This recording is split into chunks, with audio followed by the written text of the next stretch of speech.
You're listening to the X-Zone Broadcast Network, www.xzbn.net. Radio's authority on the world of the paranormal and the science of parapsychology, celebrating 25 years of broadcasting. Broadcasting around the world and to the great beyond.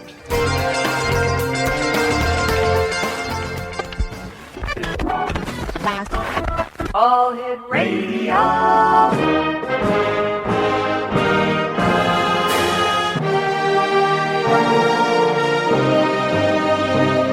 Welcome to the X-Zone, a place where fact is fiction and fiction is reality.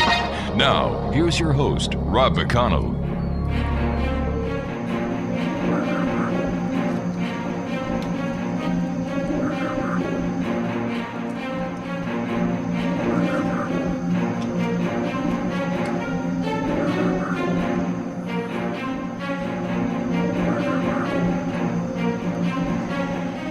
And welcome to the X-Zone, everyone. My name is Rob McConnell, and we're coming to you from our broadcast center in Hamilton, Ontario, Canada. Worldwide toll-free 800-610-7035. My email address is xzone@xzoneradiotv.com. On all social media sites, X-Zone Radio TV. And you can listen to the X-Zone Monday through Friday from 8 p.m. Eastern until midnight, or the rest of the 728 4-hour clock, where we play the best of at www.xzoneradiotv.com. My guest this hour is Bruce Gernon, and we've had the pleasure of having Bruce on the show before. And when Bruce is on, we talk to him about the Bermuda Triangle. Now, he's the author of a book entitled The Fog, a never-before-published theory of the Bermuda Triangle phenomenon. His website is electronic frog. I nearly said electronic frog again. electronicfog.com. That's www.electronicfog.com. And joining me from Florida is Bruce Gernon. And Bruce, welcome back to the X-Zone. Hey, Rob. Yeah, thanks for inviting me back. Great talking to you again. Great talking to you too, my friend. Listen, the Bermuda Triangle. It seems that people are not talking about it as much as they used to. And I was wondering if you, who are one of the experts on the triangle, could give us a better insight as to why people just aren't, or is it just my perception that they're not as interested in the triangle as they used to be? Well, no, you seem to know a lot about this more than anybody I know, and I'm sure you're right.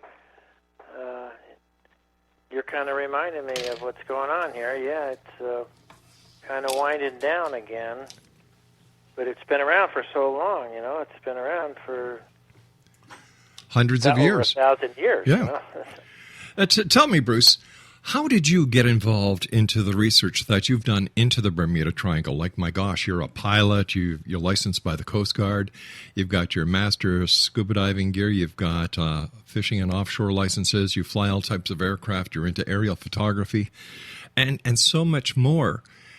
So where does the interest in the triangle come from? Well, yes, it's turned into a passion because when I experienced it in 1970, it was a phenomenal experience that just can't get out of my system. You know, it's like become a part of my DNA. It's like something that I'm going to keep researching until I'm no longer alive. Hopefully, people will know about my research after I'm gone. Well, hopefully they'll know about your research while you're still here, because you've done a lot of research into it, and you're the very first person and the only person to ever associate electronic fog with the anomalies that happen within the Bermuda Triangle. Well, I did create that word, electronic fog, and it's starting to catch on with mainstream science. It's still not totally recognized. But, yeah, that's the main thing that I'm researching now is the electronic fog because it's a worldwide phenomenon. It's not just the Bermuda Triangle. There's so many other areas in the world where they're just duplicate Bermuda Triangle. So it's like Bermuda Triangle can really fade away, but the electronic fog is not going to fade away.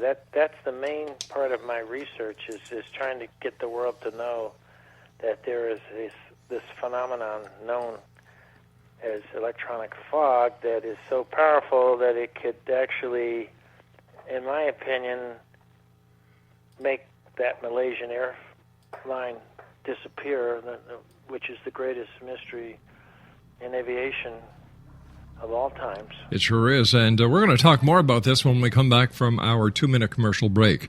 Exonation, my guest this hour is Bruce Gernon, and Bruce's website is www.electronicfog.com, and he is the author of The Fog, a never-before-published theory of the Bermuda Triangle phenomenon. www.electronicfog.com, and we're going to be publishing Bruce's article entitled Malaysian Airline Disappearance in the March edition of the X Chronicles newspaper. Don't miss it. It's a great article. Bruce and I will be back on the other side of this break. Don't go away.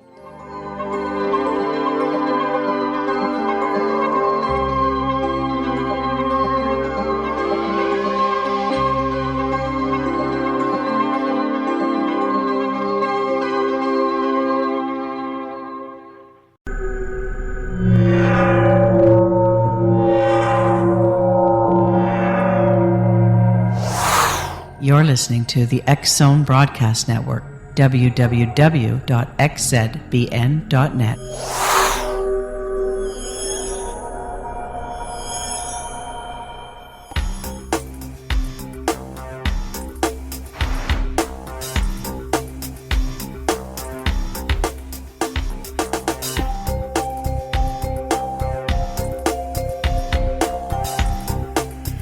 Welcome back, everyone. The Bermuda Triangle is known worldwide. It's known for the disappearance of aircraft, the disappearance of ships, the disappearance of people off ships and aircraft.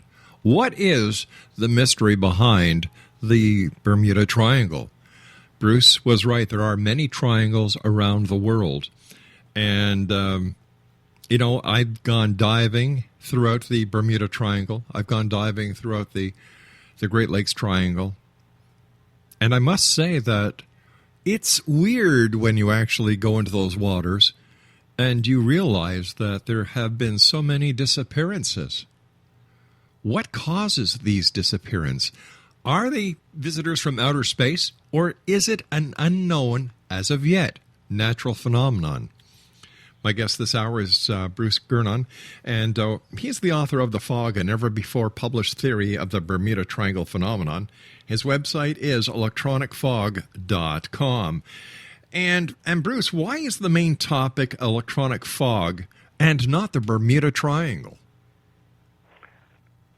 Well, it's because the Bermuda Triangle, that name's been coined by several authors a long time ago, and to me it doesn't make a lot of sense just for the name. I mean, electronic fog, I coined that term in the mid-'70s, and to me it makes more sense of what this phenomenon is. It's more like related to fog. There's a few different types of fog, and this is another one that is unknown of yet, and the potential power that within it is just recently being discovered. There were some NASA scientists that recently were in one of their Gulfstream jets, and they encountered a thunderstorm up at 50,000 feet, and they mentioned that this strange type of atoms, some form of atoms. It's a little beyond me. These are real scientists, and but they mentioned that it clung to their ship and their airship, and it was in Flying Magazine. And I contacted them both, and the head scientist, he wouldn't even talk to me, but I got one of his associates, and he was able to, at least he talked to me. And, right. But they won't make a big deal out of it. You know, these are true scientists, and they go by fax only, and so they just wouldn't acknowledge anything really exciting about it. But to me, it was like breaking news. It sounded like they were on to my electronic fog. I mean, in the future, I think that it's going to be known. I've been talking about it for 40 years, and it's going to have to be known. Eventually, we're going to understand that it's right here on Earth. And there is a new thing that scientists have just discovered, and this was a billion-dollar project that's been going on for almost 20 years. And what they've done is they have announced that they have finally detected the gravitational waves, and those are ripples in the fabric of space and time that Einstein predicted almost a century ago. And so now we know that there really is a fabric of space and time. And this is what I encountered in 1970 and what I've been researching for all these years, because I know it's something significant. The scientists think it's only out in the deep universe, but it's right here on Earth also. They discovered it by two black holes bumping into each other, and then they spun around each other until they became one. And during this process, they generated these gravitational waves that they were able to detect. And so this is supposed to open a whole new window on the universe. They now can use these gravitational waves to discover new things that are in the universe. Mm-hmm. Now, you yourself have flown through the Bermuda Triangle many times. You've also mastered vessels throughout the Bermuda Triangle. Have you ever had an experience that you just can't explain within the Bermuda Triangle? And if so, could you describe it to us? Well, you mean beyond the one experience that I already had? Yes. Another one? Yeah. Well, I have experienced it twice, and it was in the Florida Keys, which is really a part of what you could call the Bermuda Triangle. It would extend, beyond Bimini. The apex would extend beyond Bimini all the way into the Florida Keys. And I had another experience there with this electronic fog in 1996. And there was also another pilot involved, and my co-pilot was my wife. And the other pilot ran into it when he went from the Florida Bay to over the Everglades. And he immediately turned around because he thought it was this fog that he couldn't explain why it was so foggy.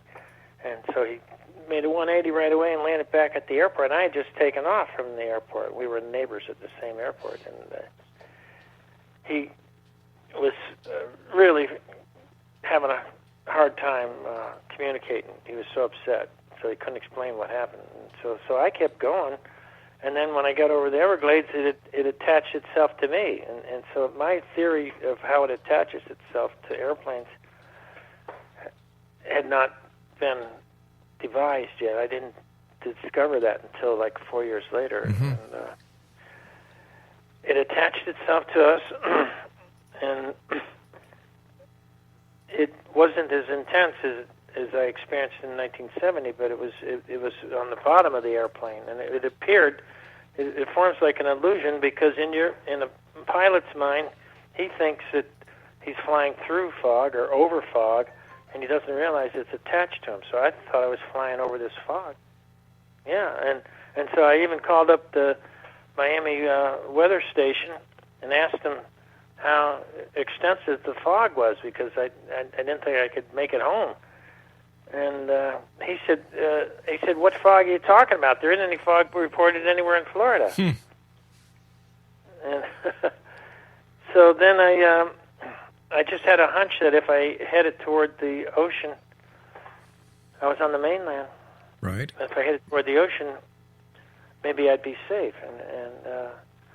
And then as I headed toward the ocean, I looked below me, and here was this perfectly round circle right below the airplane. And it was like a hole. And I could see through the hole, almost like a tunnel. And I could see the Everglades moving below me at the same speed that I was. And I figured, well, this is just some sort of strange phenomenon that I don't quite understand, but I'll keep heading toward the ocean. And as I headed toward the ocean, the opening, the circle, the tunnel got wider and wider. And then I was more relieved and felt safer that I could make it back. And as I reached the Biscayne Bay and the Atlantic Ocean, then the circle dissipated so wide that it was like only around the airplane. And now there was this ring around the airplane. And I'm thinking the ring is like several miles away, but that was an illusion. It was more like only several hundred yards away, probably. And there was this strange gap in this ring around the airplane, and wherever I looked through this gap, I mean, it formed a gap. It was like a halo around the airplane, and it formed like a gap wherever I looked through it, and there was like a gap in the land, in the space that I was looking at. And I believe that had something to do with time right there. I was seeing the fabric again for the second time. The fabric of space-time. Okay, so how do you think it actually attached to your aircraft? And while it was attached, what were your instruments doing? Well, in 1970, it was so strong that all my electronic and magnetic instruments were malfunctioning. But in 1996, it wasn't that strong, so everything was working fine.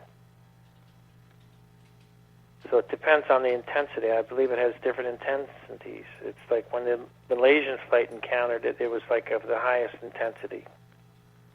And the pilots are trained to think they're flying through fog, and they never realize that it was attached to them. So that's what caused most of the confusion of their flight path. All right, so if we're looking at the electronic fog as the cause of the disappearance of Malaysian Airlines Flight 370, where is it? Well, they found parts of it just recently. I think they have positively identified one of the ailerons on the wing. So, yeah, it's out there deep in the Indian Ocean in super deep water. It's similar to Flight 19. They're probably out deep in the Atlantic. But wouldn't radar have maintained a fix on the aircraft? And if there was an electronic fog around it where it was messing up with the onboard electronics within the cockpit and the aircraft itself, is it possible then that the fog on the outside had actually developed a dampening effect so that the radar return would not go back to air traffic control? Yeah, absolutely. Yeah, I was just 90 miles east of Miami when I countered it the first time, and then they tried to find me on radar, and then I wasn't there.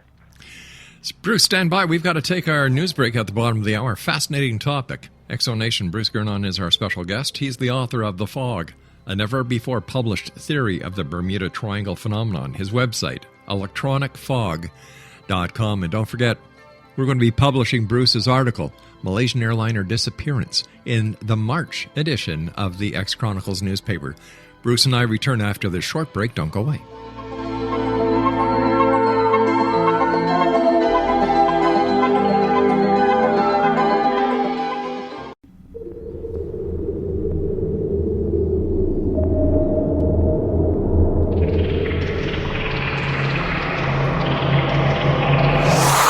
You're listening to the X-Zone Broadcast Network, www.xzbn.net.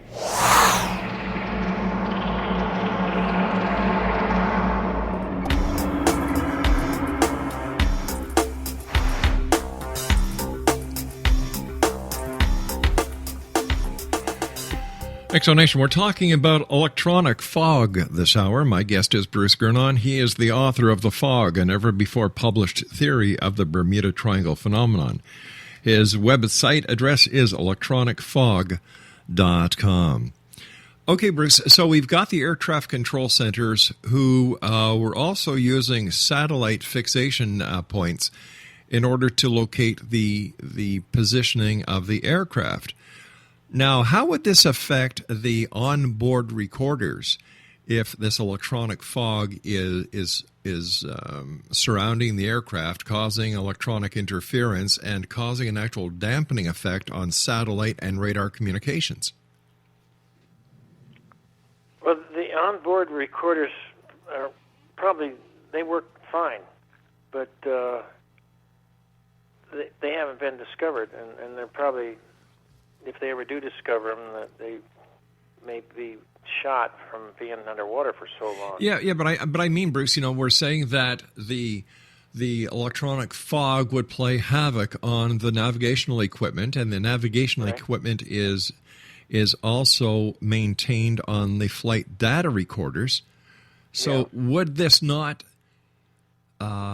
confirm your theory that it is an electromagnetic or an electronic fog that is responsible for missing aircraft and missing ships, not only in Malaysian Air Flight 70 or 370, but also missing craft going back to the Bermuda Triangle? Right. Well, especially with airplanes. With ships, I know there's been ships that have encountered it, and they usually survive it, though. And they don't know what they've been through after it's all over with, and they'll never forget it. I've talked to people that have experienced it, so with airplanes, it's different because they're more vulnerable. If they encounter it, they're not like a ship or a car. They're going to end up getting in like a graveyard spiral and crashing down into the sea. So it's a big problem, major problem with airplanes. But how do we then explain the disappearance of so many vessels? And from yachts to quite large ships.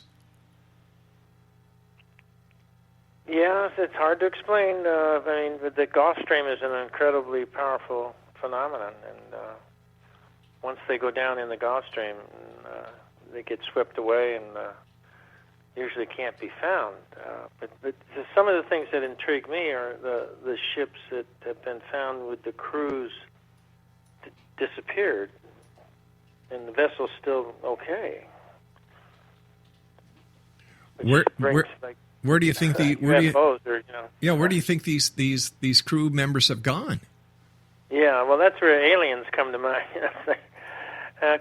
Why would they disappear like that? And everything seems fine on the ship, and they're all gone. All the humans are gone. So it's like alien abductions, maybe.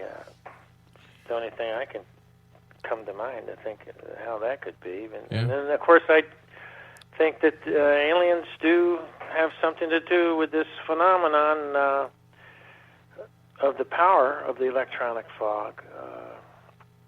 They seem to somehow be associated with it, because it was like after I flew through this tunnel in 1970, it was only 1 month later I encountered what appeared to be a flying saucer on the exact track that I had been on when I went through that tunnel from 100 miles east of Miami, direct to Miami. And I was over Miami, and I watched it come right toward us.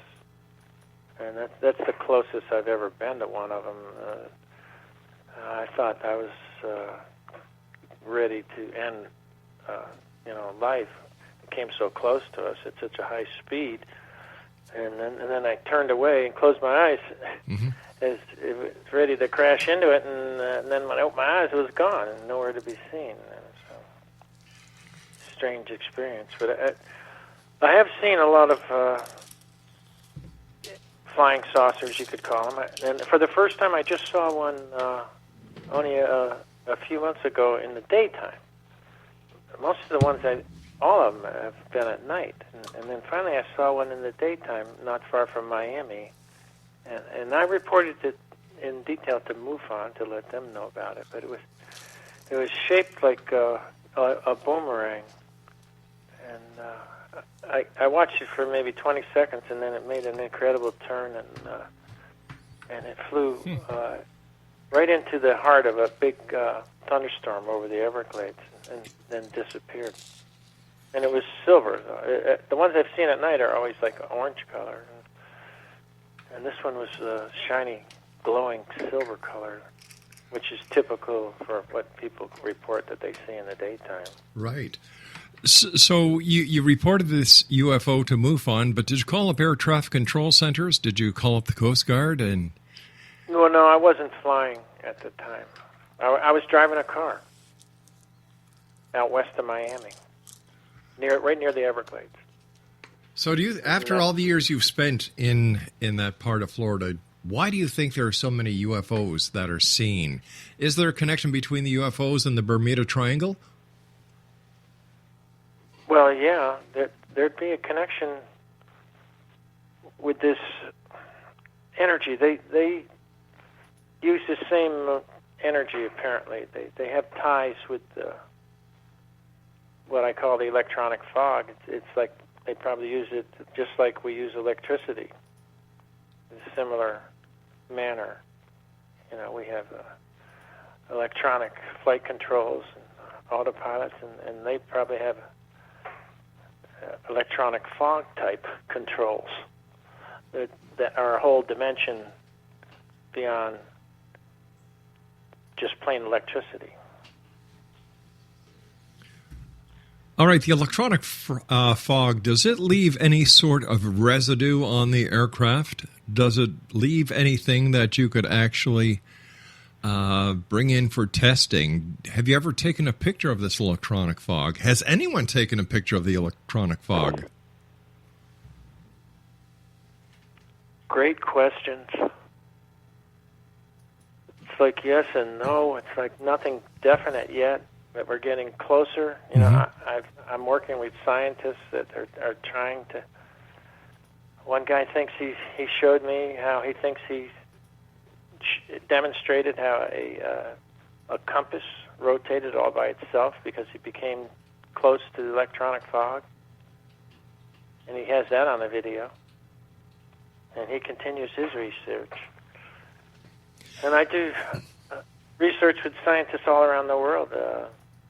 I'm working with a chemical doctor from Ukraine that has his theories that he's been working on a long time. And he first called it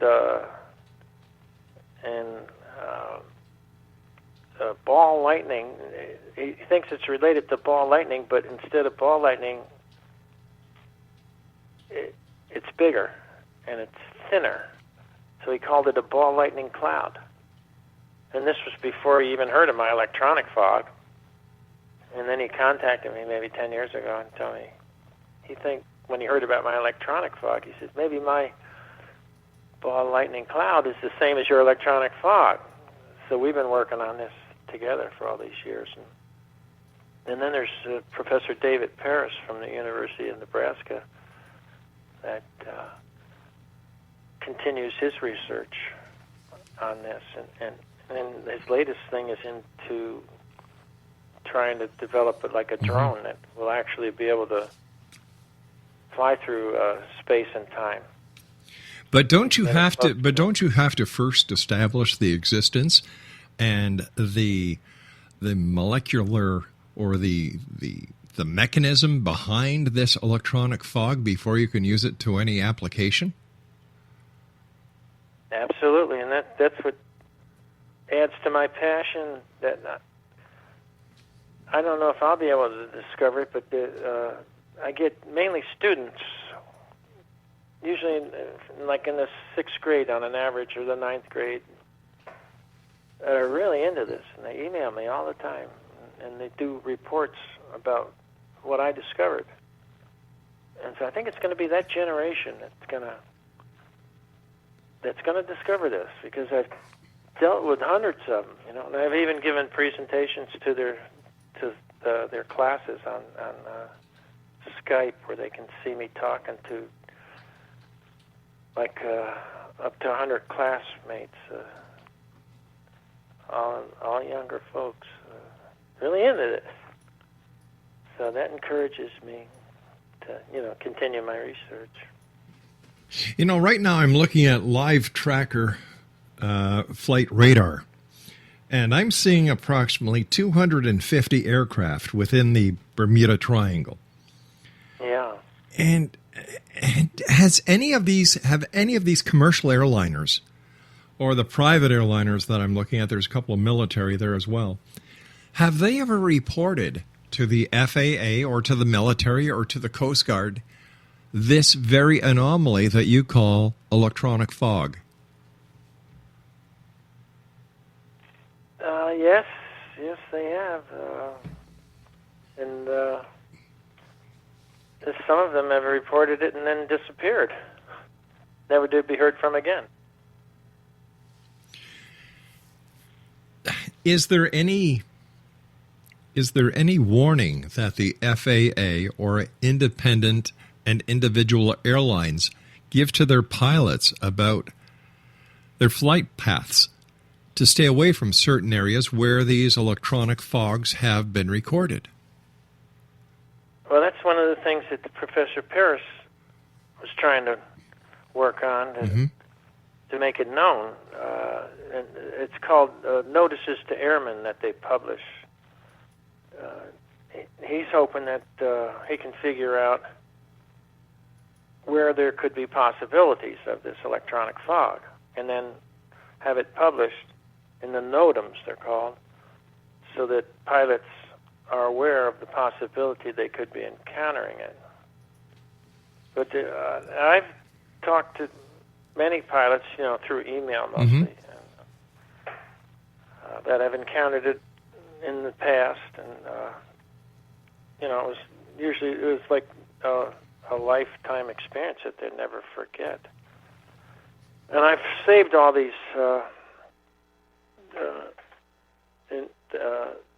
messages or conversations that I've had with them, and I hope to write another book in the future and include all these incredible stories that some of these mariners and pilots have told me about.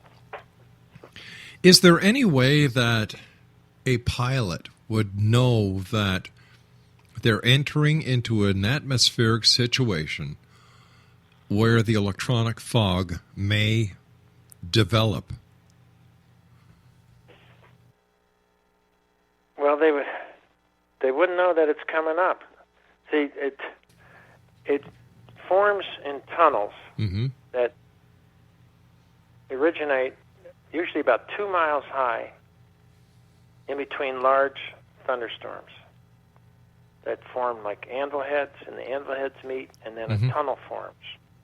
And so now you've got all this electronic interference going on. So basically, basically, it's like a wind shear, except you know how a wind shear comes down in a tunnel area. So it's basically that has something to do with it. Yeah, absolutely. Wow. And so the tunnels usually only last 3 minutes, up to, I've seen one that lasted almost 10 minutes. And then they collapse. And so my theory is that when they collapse, they emit like a puff of this electronic fog. And similar to other fogs, it can last many hours, maybe even a half a day. So it could happen the night before, like with the Malaysian Airlines. Somebody sent me some satellite views of some strange interference and huge thunderstorms the morning before the Malaysian flight. And they wanted me to know if I thought that could have had something to do with what happened that night with that air of mine. And yeah, absolutely. They had major thunderstorms the morning before. And so they probably created the electronic fog, and it drifted around, and it can either go up or down, depending on the currents. And so this time it went up, and when the Malaysia airliner started to level off at 30,000 feet, it went right into it. But would the electronic fog show on the navigational radar or the weather radar? No, it won't show. How come? We have to create a new type of instrument. And there are scientists, several of them around the world, working on creating an instrument that will detect the electronic fog. Because the Doppler radar picks up thunderstorms, which is caused by, the electricity within the air causing an electrical discharge. So if Doppler radar can sense thunderstorms, how come it can't detect the electronic fog? So that'll be the next breakthrough. In the future, they will be able to detect it. But it's a little bit beyond our technology right now. While going through the electronic fog, do you suffer any physical ailments? Do you feel different? Do you feel a tingling in your system as if there is a massive electrical buildup? Yes, I believe you do. But I was able to overcome that by just totally focusing on flying the airplane. But my passengers, I noticed, in both times I was in it, or maybe even a third time I may have encountered it, they were reacting from something affecting them, definitely. All right, Bruce, stand by, my friend. You and I have to take our final break. Exonation. Bruce Gernon is our special guest. www.electronicfog.com. And Bruce is the author of The Fog, a never-before-published theory of the Bermuda Triangle phenomenon. Bruce and I will be back as we wrap up this hour on the other side of this break. Whatever you do, don't go away.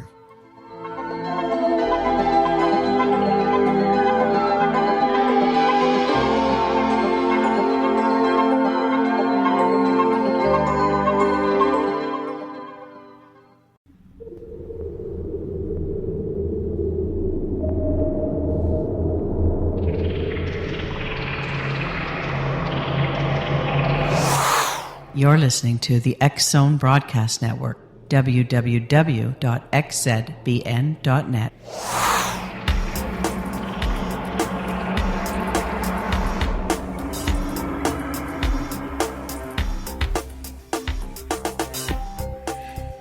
Exonation. Bruce Gernon is our special guest of this hour. We're talking about The Fog, the name of his book. It's a never-before-published theory of the Bermuda Triangle phenomenon. His website is electronicfog.com.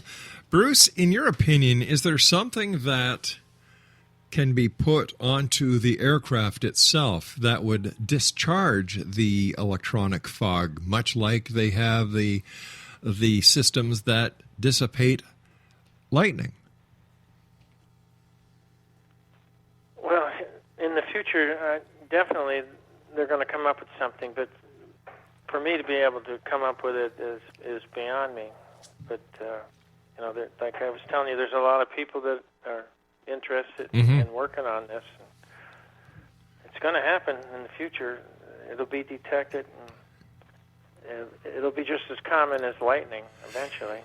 Is electronic fog attracted to any specific type of aircraft? For example, wood, fiberglass, metal, or is it attracted, and has it been reported on all types of aircraft? Well, it's been on all types of aircraft, but Professor Paris, he believes it's the metal that attracts it. That mainly the motor is the main part of the metal that attracts it. Now, does this only apply to turboprops, or would this also apply to jet engines? Well, he says even jets, even jets have been in it. It seems to me it's mostly smaller airplanes, but I mean they have to fly through it to have it attach itself to them. Now, am I correct in understanding that as an aircraft is going through the atmosphere, it builds up a charge around it at times, which is dissipated through the systems on board the craft? Yes, that's why they have these static wicks on all airplanes to help dissipate the electronic buildup all around the aircraft. Is it possible that the electronic fog is attracted to the electrical buildup on the aircraft before it is sent through the devices on board the craft to get rid of the charges? That's a great thought. Yeah, that could definitely have something to do with the attachment. Yeah, interesting.